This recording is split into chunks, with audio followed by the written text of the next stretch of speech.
Movies climax presenting ally. Movie की शुरुआत में हमें एक बच्चे को दिखाया जाता है जिसका नाम है एलाई, जो अपनी घर की गार्डन में खेल रहा था, पर अचानक से उसे कुछ हो जाता है और वो गिर जाता है। उसका चेहरा लाल हो जाता है, ऐसा लग रहा था जैसे उसको सांस नहीं आ रही है। फिर वो बेहोश हो जाता है। जब उसे होश आता है तो वो घर में होता है और हमें यहाँ पता चलता है कि एलाई को एक खतरनाक बीमारी है जिसकी वजह से वो खुली हवा में सांस नहीं ले सकता है। फिर वहाँ पर एलाई की मॉम आती है। वो कहती है कि आज हमें डॉक्टर के पास जाना है। एलाई की बीमारी इतनी खतरनाक है कि उसे एक एयर टाइट सूट पहनना पड़ता है। एलाई की मॉम उसे वो सूट पहनाती है और बाहर लेके जाती है। गाड़ी में बैठ के एलाई की पापा बोल रहे थे, मैंने सुना है ये डॉक्टर बहुत अच्छे हैं और शायद इनके पास जाके एलाई ठीक हो जाए और हमें कहीं और जाना ना पड़े। फिर वो लोग बात करते करते डॉक्टर के घर तक पहुँच जाते हैं। डॉक्टर का घर बहुत बड़ा हवेली जैसा था और बिल्कुल सुनसान जगह पर वो उसका घर था और दरवाजा भी कंप्यूटराइज्ड है जो कि अपने आप खुल जाती है। एलाई को अंदर जाने से पहले कुछ प्रोसेस से गुजरना पड़ता है जिसमें उसको अच्छे से क्लीन किया गया। अंदर जाते ही डॉक्टर ने कहा, तुम ये सूट उतार सकते हो क्योंकि मेरा घर एयर टाइट है, मेरे घर में बाहर से हवा नहीं आती है। एलाई को पहले यकीन नहीं होता है पर बाद में जब वो सूट उतारता है तो वो हैरान हो जाता है। सच में उसे कुछ नहीं हुआ और उसे ऐसा देख के एलाई की माँ बहुत खुश हो जाती है और गले लगा लेती है क्योंकि बहुत दिन बाद उसने एलाई को ऐसे खुला हुआ देखा था। फिर एलाई डॉक्टर को बहुत सवाल पूछता है जैसे कि आप मुझे ठीक कर दोगे, आप इससे पहले किसी बच्चे को ठीक किया है। डॉक्टर बोलती है, हाँ मैं तुम्हें ठीक कर दूंगी और मैंने बहुत सारे बच्चे को ठीक किया है। फिर एलाई नहाने जाता है और बहुत दिन बाद नहा के एलाई बहुत खुश होता है और फिर एलाई अपनी रूम में जाता है सोने के लिए। और यहाँ से शुरू होता है असली कहानी। एलाई जब सो रहा था तो उसे कुछ अजीब सी आवाज आ रही थी। वो उठ के खिड़की के पास जाता है तो ऐसे लग रहा था जैसे खिड़की के पास कोई खड़ा है और सांस ले रहा है क्योंकि खिड़की में भाप का निशान बन रहा था और वो अचानक से उस भाप में हाथ छप जाती है। एलाई कांपता हुआ अपने पापा के पास जाके सो जाता है। फिर सुबह उठ के वो सारी बातें सबको बताता है पर सबको लगता है शायद एलाई ने बुरा सपना देखा है इसलिए ऐसा बोल रहा है। फिर एलाई को कुछ नर्स ट्रीटमेंट के लिए रूम के अंदर लेके जाती है और उसे बेड में सुला के इंजेक्शन लगाते हैं। उनका कहना था कि इस दवाई की वजह से उसके अंदर का डेड सेल्स खत्म हो जाएगा और ऐसे उसकी बीमारी ठीक हो जाएगी। पर इंजेक्शन के असर होने से एलाई की शरीर में कुछ होने लगा था। पूरा शरीर जलने लगता है और उसे बहुत दर्द होता है इसलिए वो बेहोश हो जाता है। जब उसे होश आती है तो अपने रूम में होता है। फिर उसे आवाज सुनाई देती है पर इस बार एक लड़की बाहर से उसकी खिड़की में पत्थर मार रही थी। एलाई उस लड़की से बात करता है तो वो लड़की अपना नाम हेली बताती है। वो लड़की पूछती है, क्या तुम्हें भी एलर्जी है, क्या तुम भी खुली हवा में सांस नहीं ले पाते हो, क्योंकि अक्सर यहाँ पर वही बच्चे आते हैं जो खुली हवा में सांस नहीं ले पाते हैं। एलाई उसे अंदर बुलाते हैं पर हेली वहाँ से चली जाती है। फिर हम देखते हैं जब घर के अंदर एलाई जा रहा था तो उसे अपने पीछे किसी की आहट महसूस होती है। ऐसा लग रहा था जैसे कोई उसका पीछा कर रहा हो। एलाई पीछे मुड़ता है तो देखता है एक डरावनी लड़की उसको पकड़ने आ रही थी। एलाई जल्दी जल्दी भागने लगता है और चिल्लाने लगता है। फिर वहाँ पर एलाई की डैड आ जाते हैं और एलाई को डांट लगाता है कि तुम इतनी रात को यहाँ पर क्या कर रहे हो। फिर वो एलाई को अपने साथ खाना खाने ले जाते हैं। यहाँ एलाई बोलता है, मैंने आज एक लड़की को देखा जो कि मरीजों वाला ड्रेस पहन रखा था, शायद यहाँ पर मेरे जैसा और भी कोई इलाज कराने आए हैं। पर एलाई की मम्मी मना करती है और बोलती है ऐसा नहीं है, यहाँ पर हमारे अलावा और कोई नहीं है, शायद तुमने किसी नर्स को देखा होगा। एलाई फिर कुछ और नहीं बोल के अपने रूम में चला जाता है। यहाँ पर फिर वही लड़की आ जाती है और एलाई को खींचने लगती है। ऐसा लग रहा था जैसे वो एलाई को कहीं लेके जाना चाहती है पर एलाई डर के मारे चीखने लगता है और उसकी चीख सुन के उसकी मॉम डैड आ जाते हैं और कहते हैं यहाँ पर कोई नहीं है एलाई। फिर डॉक्टर आके उनको बताते हैं कि ये सब दवाई का असर है, वो कुछ दिन में ठीक हो जाएगा। पर एलाई की मॉम टेंशन में आ जाती है और दवाई का डोज कम करने बोलती है, जिसमें एलाई की डैड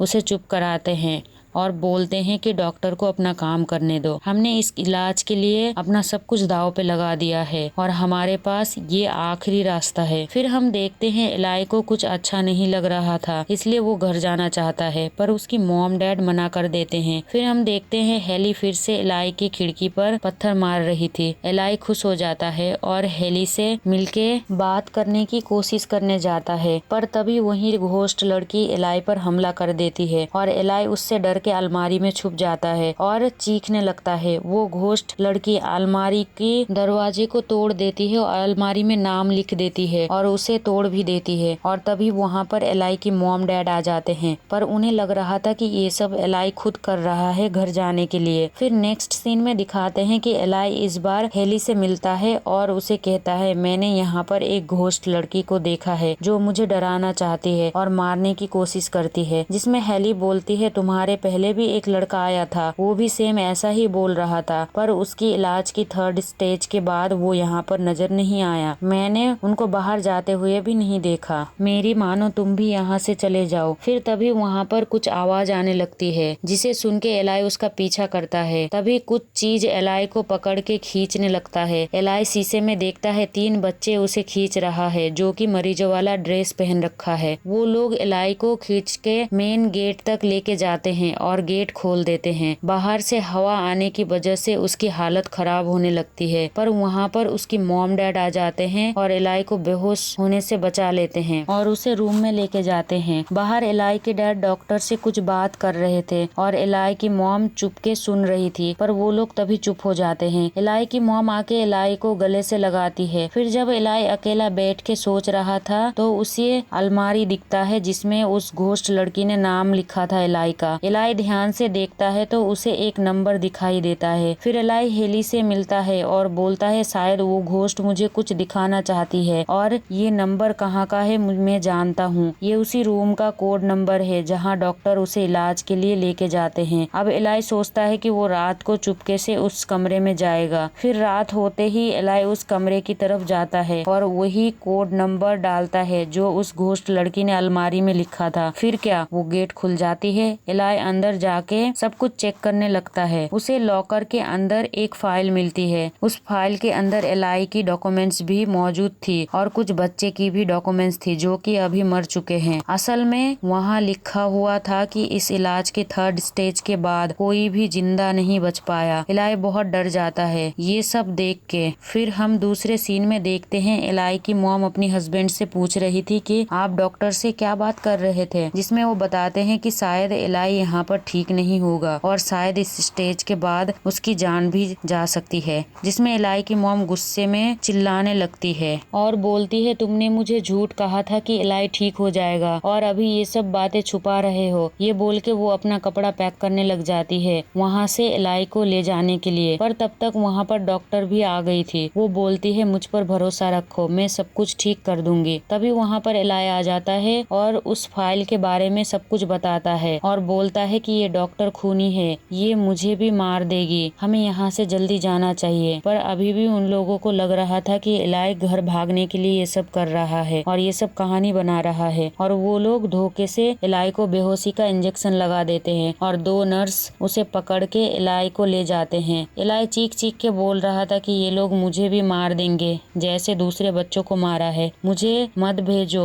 पर कोई नहीं सुन रहा था, इसलिए एलाई एक नर्स को काट लेता है और वहाँ से भाग जाता है और जाके डॉक्टर के कमरे में छुप जाता है। वहाँ पर एलाई को एक खुफिया रास्ता मिलता है जिसके अंदर से वो एक तहखाने में चला जाता है। वहाँ की हवा भी उसे नुकसान पहुँचा रही थी। फिर वो बेहोश हो जाता है। जब उसे होश आता है तो देखता है उसे कुछ नहीं हुआ, यानी कि वो अच्छे से सांस ले पा रहा है और कोई एलर्जी भी नहीं हो रही है। इसका मतलब एलाई की मॉम डैड उसे इतने दिनों से झूठ बोल रहे थे। तभी वहाँ एलाई की मॉम आ जाती है। वो कहती है, मुझे पता है तुम मुझसे नाराज हो, मैंने तुमसे झूठ कहा, पर मैंने क्यों झूठ बोला था टाइम आने पर बता दूंगी। फिर वो देखते हैं एलाई बेहोश हो गया। वो भाग के एलाई के पास जाती है, पर एलाई नाटक कर रहा था, उसे वहाँ से भागना था। इसलिए जब उसकी मम्मी उसके पास आती है तो उनके सर पे जोर से मारता है और वहाँ से भाग जाता है। एलाई अपने रूम में जाके खिड़की तोड़ने की कोशिश कर रहा था और दूसरी साइड में हेली भी मौजूद थी। पर तभी वहाँ पर नर्स आती है और एलाई को पकड़ के इलाज के लिए लेके जाती है।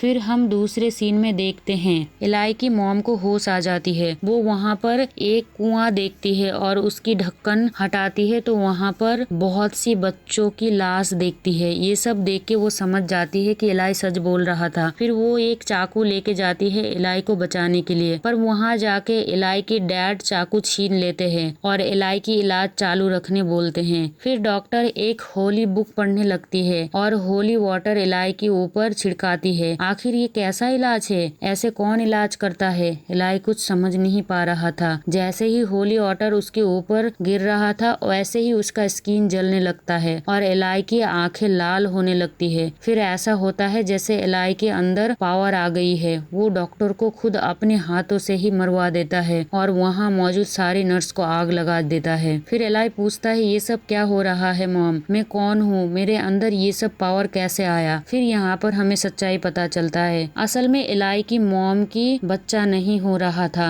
इसलिए उन्होंने शैतान से समझौता किया था, तभी इलाई जन्म लिया था। यानी कि इलाई शैतानी बच्चा है और उसके अंदर शैतानी शक्ति है और इसे ठीक करने के लिए ही इलाई को यहाँ लाई थी। पर अभी कुछ नहीं हो सकता क्योंकि इलाई के अंदर रहने वाली शैतानी शक्ति अभी जाग गई है। तभी पीछे से इलाई की डैड इलाई को चाकू लेके मारने जा रहा था, पर इलाई उनको भी हवा में उछाल के घायल कर देता है। फिर इलाई की मॉम बोलती है कि मैं तुम्हें तुम्हारी असली पिता के पास लेके जाऊंगी। फिर इलाई जब बाहर आता है तो देखता है कि हेली भी वहाँ पर खड़ी थी। असल में हेली भी इलाई की जैसा ही शैतान की ही बेटी है। वो बोलती है जो बच्चे मारे गए हैं वो भी हमारे भाई बहन थे, जिसमें इलाई बोलता है कि तुमने मुझे ये सब पहले क्यों नहीं बताया। फिर हेली बोलती है कि मैं चाहती थी तुम खुद से अपनी शक्ति को जगाओ और खुद के अंदर की ताकत को पहचानो। फिर हेली और इलाई की मॉम इलाई को उसके शैतान पिता से मिलाने लेके जाते हैं और इसी के साथ ये मूवी यहीं पर खत्म हो जाती है। गाइस, अगर एक्सप्लेनेशन अच्छी लगी हो तो प्लीज लाइक शेयर सब्सक्राइब जरूर करना। Thanks for watching.